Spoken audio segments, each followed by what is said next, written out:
We turn now to the plea deal reached with three men who plotted the 9/11 attacks, including the accused mastermind, Khalid Sheikh Mohammed. Our chief White House correspondent, Mary Bruce, has the details. Good morning, Mary.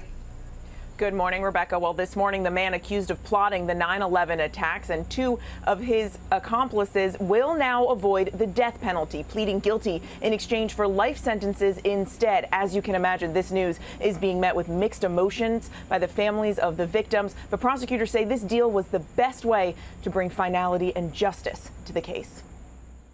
This morning, the alleged mastermind of the 9/11 attacks and two of his accomplices have agreed to plead guilty in exchange for life sentences, avoiding the death penalty.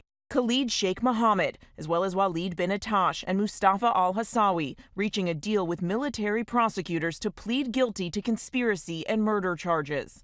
A letter from prosecutors to family members of the victims of the attacks, saying in exchange for the removal of the death penalty as a possible punishment, these three accused have agreed to plead guilty to all of the charged offenses, including the murder of the 2,976 people listed in the charge sheet.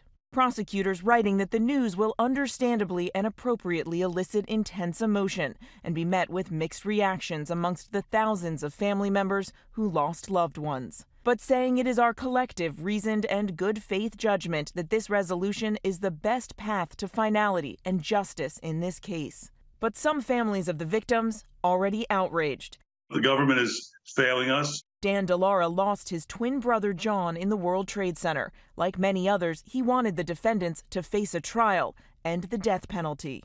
To take it off the table now, a lot of people are outraged. Others, like Patrick White, whose cousin Louis Nackey was a passenger on United 93, say this was the result they were hoping for. White telling ABC News, "I've made my peace with it."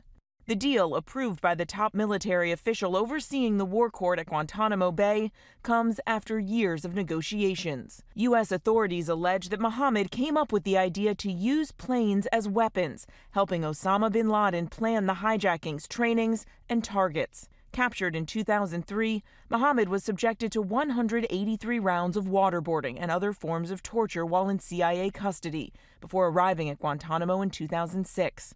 Those torture tactics causing more than a decade of delays in his military trial, with proceedings focused on whether the torture contaminated the evidence. Last fall, President Biden rejecting a set of demands that had formed the basis of plea negotiations. Now, the White House says the president played no role in this deal, reached instead by those military prosecutors. Biden now directing his aides to consult with Pentagon lawyers about it.